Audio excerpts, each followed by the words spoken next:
Professional fisherman Mark Ralph was inspecting the damage today. His boat was left unattended near Pulbar Island on Lake Macquarie when vandals struck. And set fire to the tanks and the net and sticks and then belted holes in the side of the boat. An outboard motor was thrown into the lake. Mark can't believe that someone would stoop so low. The damage bill is in the hundreds of dollars. The boat out of action for 2 weeks. It's not something I'd do to anyone else, but someone thinks it's good enough to do to me.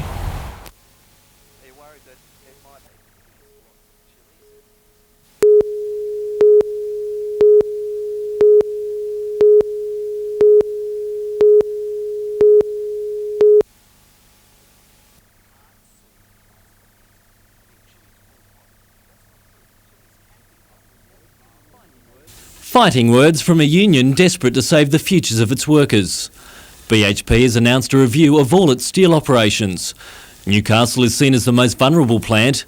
It's just recorded a yearly loss, and its long products division has been written off at a cost of $222 million.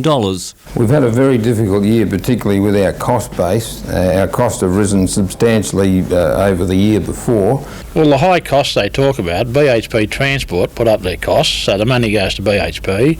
BHP Iron Ore put up their costs, so the money goes to BHP. BHP directors put their wages up from $250,000 to $1 million. The Australian Workers' Union has called for an emergency meeting with BHP's Newcastle head Bob Kirkby and National Steel boss Ron McNeely.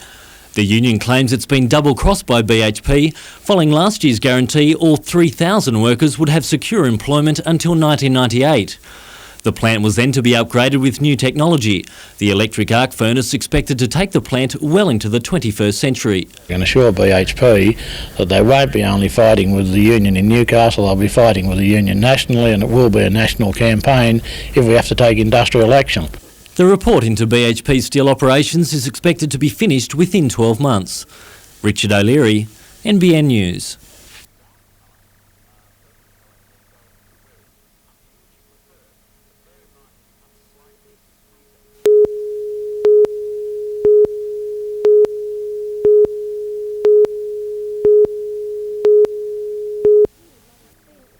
It's been really a lot of late nights, like I said, 4 this morning, and it's really hard. But when when this happens, I'm a bit teary now. It's just amazing. It's wonderful.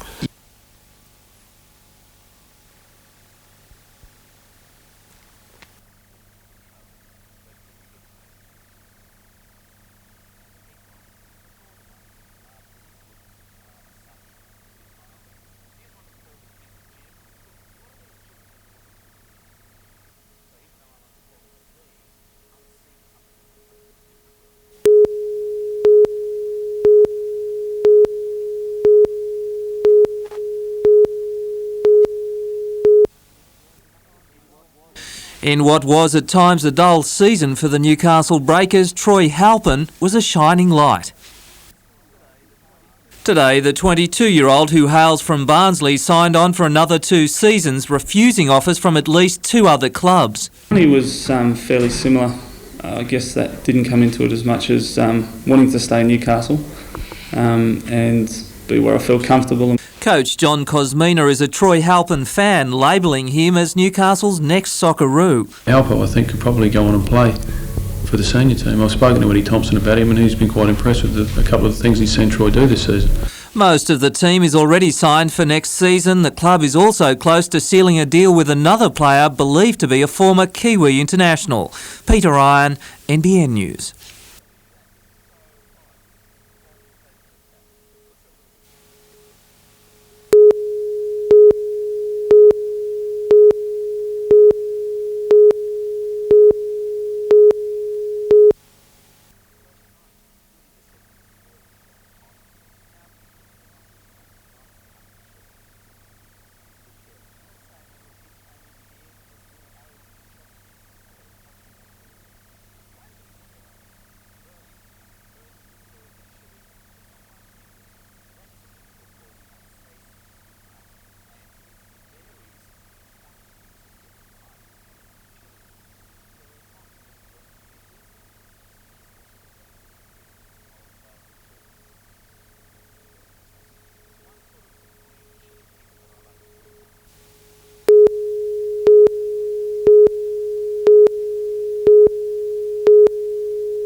Williams River has long been a favourite thoroughfare for powerboat users in the Hunter, but that could soon come to an end in the wake of a damning interim report on the sport's effect on the waterway.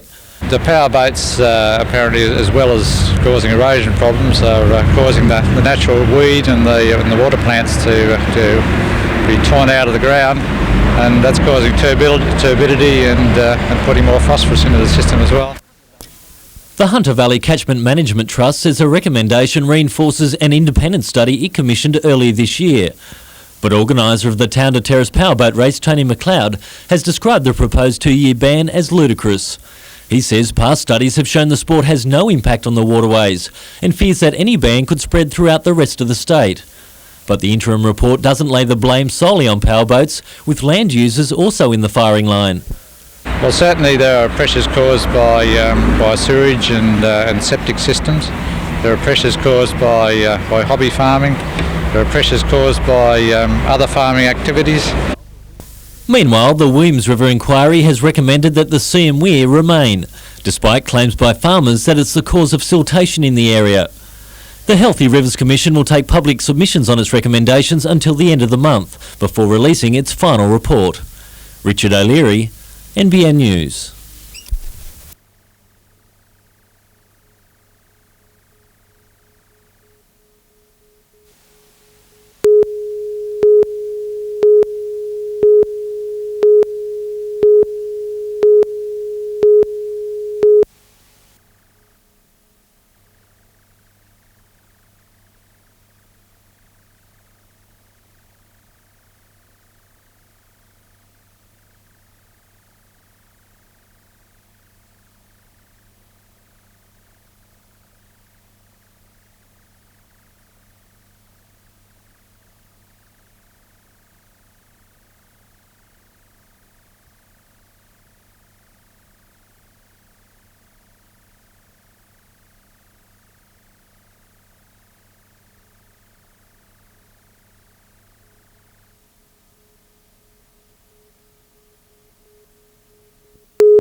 Highway motorists know Bulahdelah is a safe haven on one of the most dangerous stretches of road on Australia's east coast. But now the police are pulling their highway patrol presence out of the town. The 4 officers are to be based at the new Foster station, at least 40 minutes away, amid assurances that there'll be no impact on highway policing. There will be 8 highway patrol police at Foster, and they'll be tasked daily by the patrol commander and the highway patrol supervisor. And they will still be patrolling the Pacific Highway. Only last week the government called for expressions of interest to upgrade a dangerous section of highway just north of Bulahdelah. With the timing of that work still anyone's guess, the news of the highway patrol move has puzzled locals, including tow truck operator Arthur Baker. If we lose the highway patrol, there's no need for a bypass because the road must be safe enough not to have one. The local community is already on tenterhooks over the likelihood of massive cutbacks in the timber industry. The highway patrol decision will simply add to uncertainty in the town. They're part of the community, they contribute in many ways, and the loss of any families will affect the social fabric of the place as well as take away whatever business they bring to the town. Port Macquarie-based MP John Tingle says it's a breach of faith by the government and has vowed to see the decision overturned. He doesn't have much time, the move is due in 10 days. Ian Cameron, NBN News.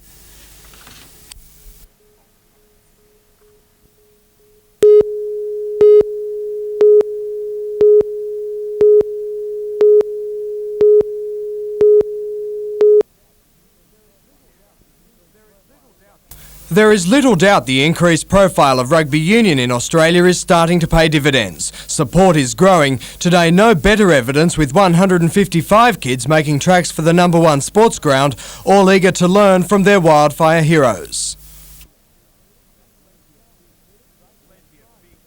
Plenty of big hits, rucking and tries were the feature of the opening session, the program designed to introduce the skills of the game. It's good that the sport can offer this to kids like with different body shapes. We have our short fat kids and our tall skinny kids that can all get a game in rugby, whereas some of the other sports are sort of the way they're heading with elitism and stuff. By the first break, most had it under wraps, the future wildfires and wallabies keen to show off their newfound ability. Also aspiring to new heights, the Hunters' future gymnasts. A trampoline clinic this afternoon at the Glendale Technology High School was another school holiday sporting activity. It was run in conjunction with the Hunter Festival of Sport. Jonathan Upton, NBN News.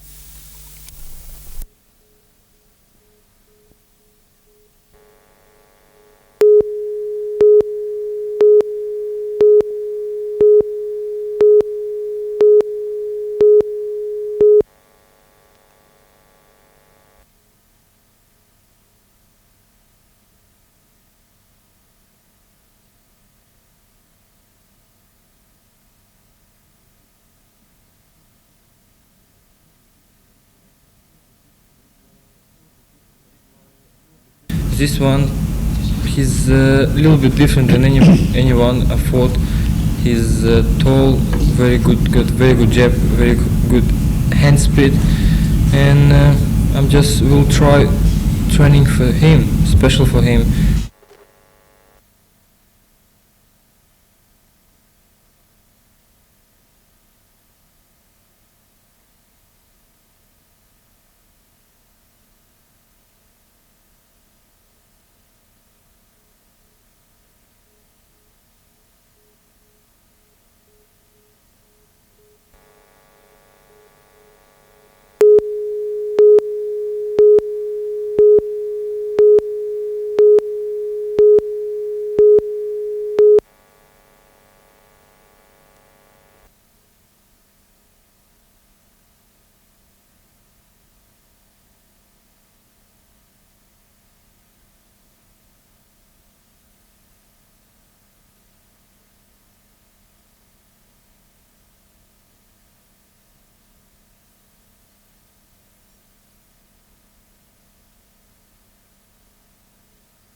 It was only a few weeks ago when the developers of the university unveiled possible plans for the futuristic campus.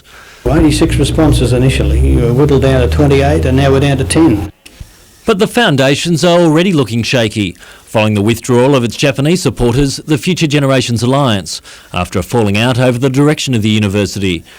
Developer Les Graham says the Alliance wasn't the financial backer of the project, but he won't reveal who is supplying the $250 million, except to say it will come from within Australia. It's the latest in a long line of problems for the proposal. The university was launched more than 18 months ago, with a promised construction would start in 1995, and the first students to enrol this year. We know that this is going to be of major benefit to the growth of the Central Coast. But no work has started on the 50-hectare site at Warnervale, bordered by the F3 freeway and the Warnervale railway station. The developer blames the former owner of the land, Wyong Council, for the delays. Mr Graham says the curriculum is already 6 months into development, with construction to start within 12 months. Richard O'Leary, NBN News.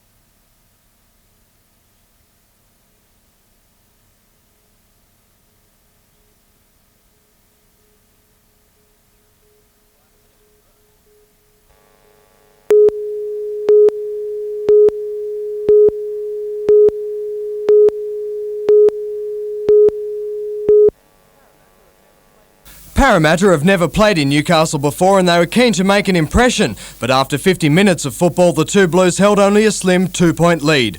The margin looked like increasing. A scrum on the Wildfires line brewed strength from the forwards and Andrew Hurley did the rest. 19-10 and then the Wildfires comeback, first a penalty conversion, then an overlap in the backs and the home side was back, a thrilling victory right on the final siren. In the men's hockey premiership, Maitland drew with the Tigers while Norths beat Wests. Down early, the Red and Greens had their chances to come back but failed to find the net. North's 1-goal victory keeps them in outright second position on the competition ladder. The local derby in the Inter-District Division 1 netball competition, Newcastle beat Charlestown 52-36. And in the NBN Soccer League, Cessnock and Pasminco played out a lifeless 0-0 draw, while in a rain-deferred match last night, Hamilton beat Broadmeadow 2-1.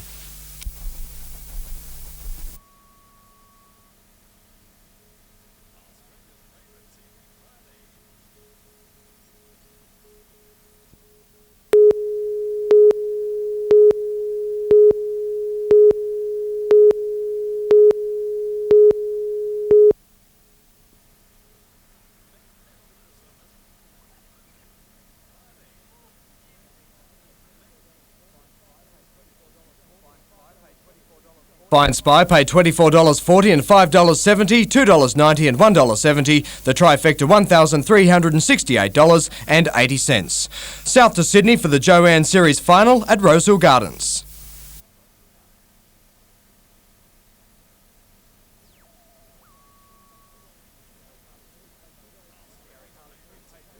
Gary Harley's tip paid $2.20 and $1.40. The places were $2.60 and $4.10. The Quinella $14.50 and the trifecta $278.60. The feature in Newcastle was the last race, the Class 3 Cup, over 1,400 metres.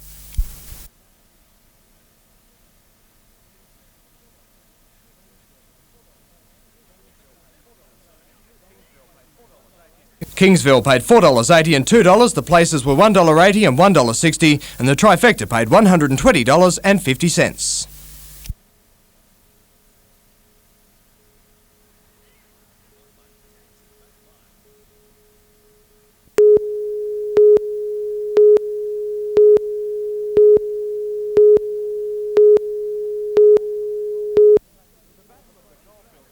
The Battle of the Coalfields attracted a small but vocal crowd at Boots Stadium this afternoon, and the locals nearly had something to cheer about when the Bulldogs went straight on the attack. A chance also for the Goannas to break the 0-0 deadlock. But Curry had too much ball, Brendan Dooley had too much skill, and Rick Ryan just too much pace. The visitors nearly bounced straight back. Dale Williams saved a certain try. But it was Curry who extended its lead. Danny Linane outsmarted his opposition and the Bulldogs were in front 8-0. Cessnock tried gamely to level, but the early onslaught proved the difference. Curry's victory, their 9th this season.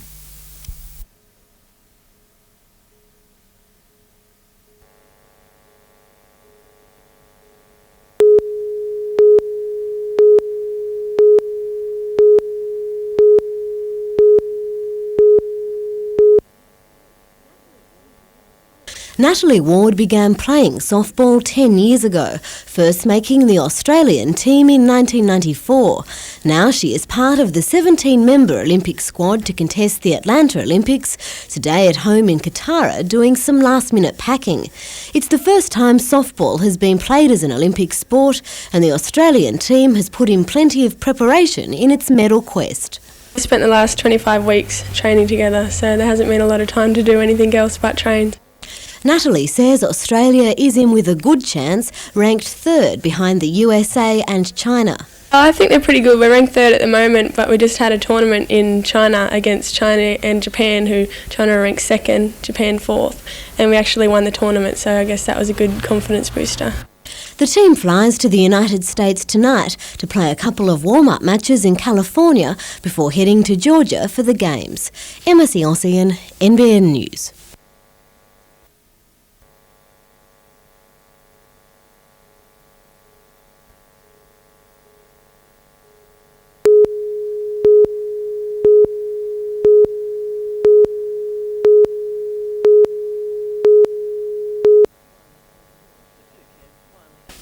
The two camps finally came together today, unions on one side, management on the other.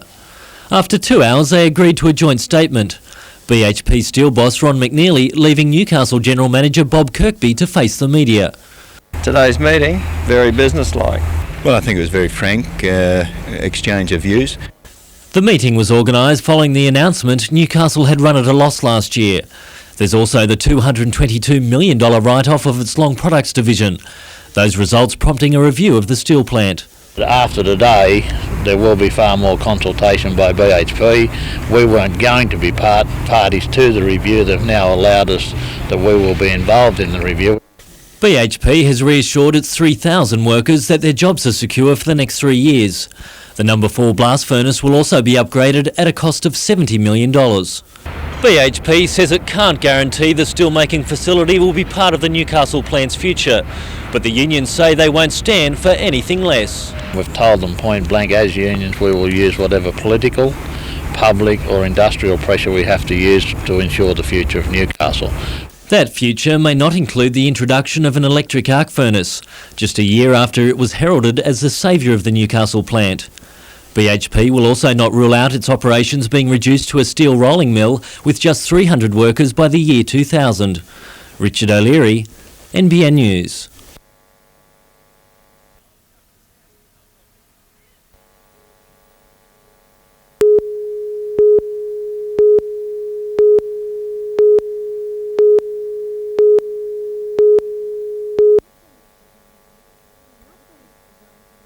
The upgrade is designed to make the 28-year-old Belmont Hospital a more comfortable environment for patients, while also improving the hospital's surgical services.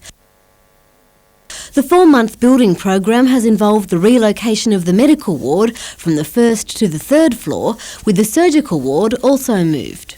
To take the surgical patients who would have been up in the 3rd floor for a very long time down onto the 1st floor so they can have better access to the operating suite, which was on the 1st floor. The refurbishments also include the general redesign of all medical rooms and an update of the hospital's 4-bed coronary care unit.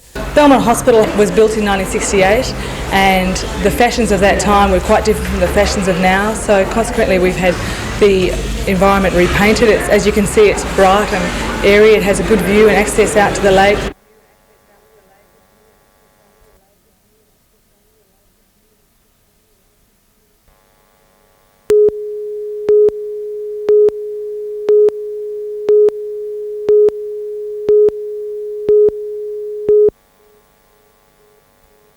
If Terry Hill ever gives up rugby league, he's got a real future as a stuntman. Unbelievable, no, it's great. if they get in my way, they get knocked off the track. That's the rule, there are no rules. Hill gave his skipper Brad Fittler a fright on the track, the Kangaroo squad having some fun before the serious business of the test against Fiji on Friday night. There's a gross uncertainty in this game at times, and we mightn't win by as big a score as what everybody expects us to. Paul Harrigan missed the track work today, getting some treatment to an injured wrist, but like Muir and Matthew Johns, the chief will play. And the team isn't taking anything for granted, the players putting in at training.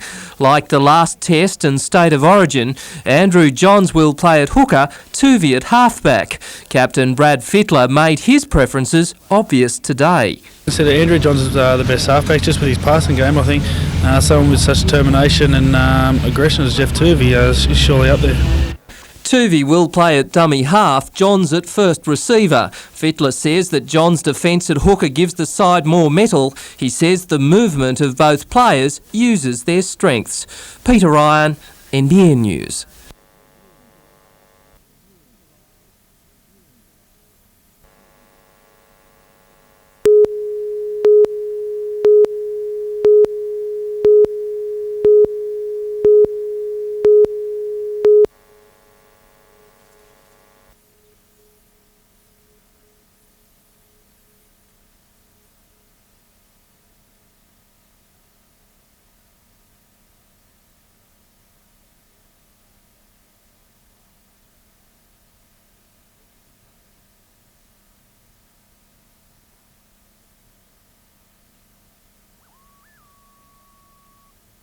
300-metre mark in front here of Maltese Grey. Here's Moss Rocket on the outside, making his run from Steel Switch. Montana Sands down the outside, and then Legal Agent Victoria Park struggling. Can Grande and Moss Rocket, the two champs, come away to fight it out. Moss Rocket, Can Grande finding something. He kicks. Is he good? Yes! Can Grande ahead to Moss Rocket. Can Grande just got there over Moss Rocket and Legal Agent. The Quinella 420 trifecta $61.50.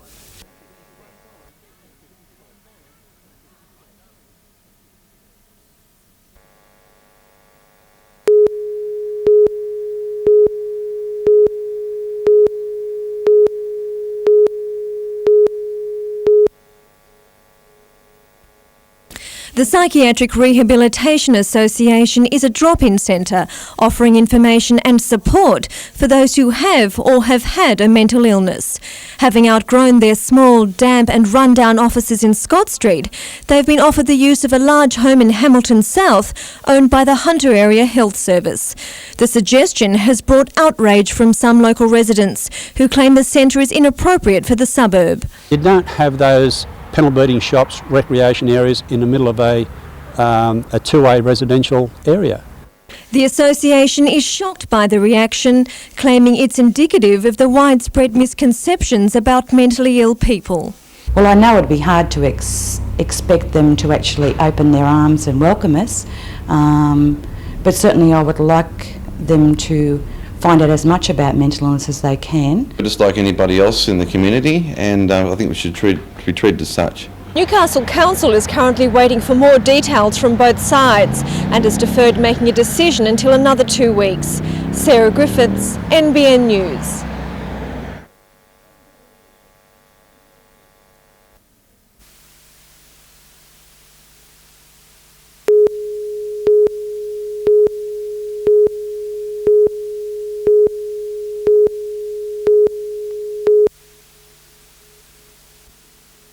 The government's decision to allow an extra 1 million tonnes of wood chip exports from sawmill residue and forest thinnings has been welcomed by Member for Paterson, Bob Baldwin, who says this will actually help the environment. This is great for the environment because prior to this, all those residues and thinnings are being burnt off, giving greenhouse effect gases going up there. Just not good news. He also says it will provide a strong boost to the local economy. It's going to be great for our towns of Bulahdelah and Gloucester and Stroud. Wood chip can be the difference whether they make a profit or a loss, whether they stay in business or not. For the economy, it could mean a boost between $50 and $80 million. But the Hunter Wilderness Society says allowing extra wood chip exports, along with the granting of new 3-year licences to exporters, will see only the further destruction of old-growth forests. The group says there is no way to ensure just where the extra wood chips will come from. We're very concerned about the 1 million tonne increase because there's no definition of exactly what kind of forest it will come from. We believe that the increase will mean that more old-growth trees will be logged and that it won't necessarily make the industry clean up their act in what they're already doing. Emma Siossian, NBN News.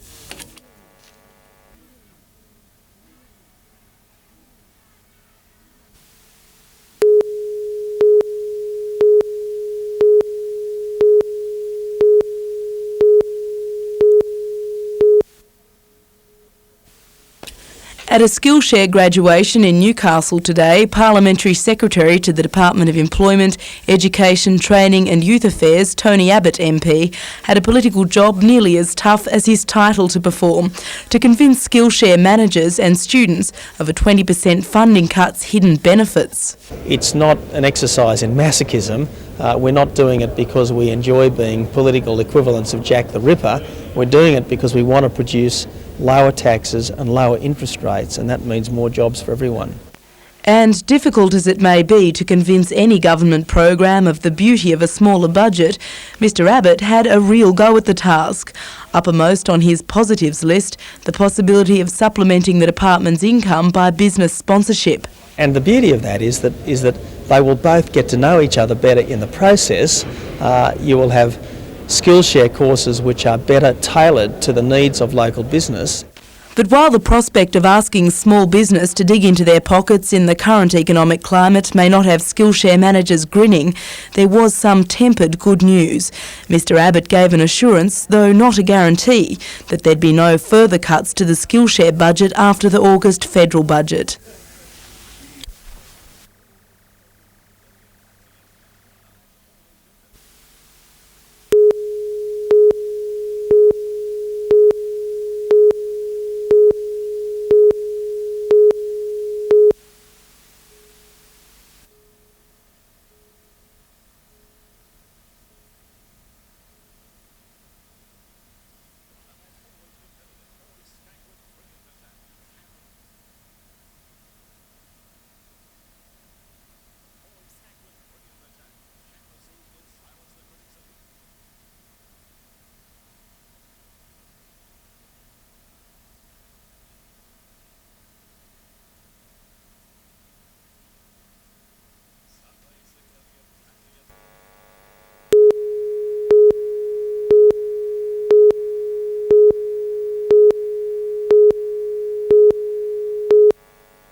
Wayne Stewart is back and looking for work. The 26-year-old from the Junction has had a year off the pro circuit after stomach ulcers and a broken wrist kept him away from the golf course. I thought a good rest would do my mind and my body maybe a lot of good. After much soul-searching, he's back in training, ready to leave for New Caledonia and then 6 tournaments on the Asian circuit, including the $600,000 Singapore Open. But the comeback hasn't been easy. Get up about 7:30 and get into the park and hit balls for about between 5 and 7 hours and try and get 9 or 10 holes in at Merriweather in the afternoon.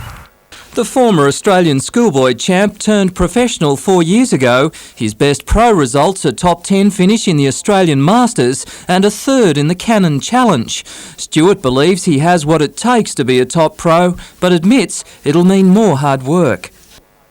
Maybe in 3 or 4 years' time I'd like to be up near the top of the tree. That'd be nice.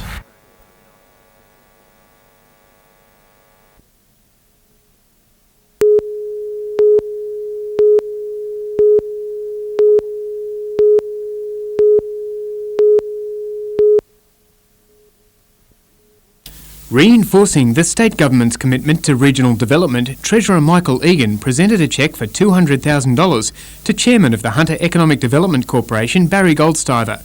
The gesture comes as the federal government slashes $150 million from its regional development budget. I believe that the organisation structure, the idea of having a number of different organisations all competing and overlapping, was inefficient and wasteful and needed to be sorted out.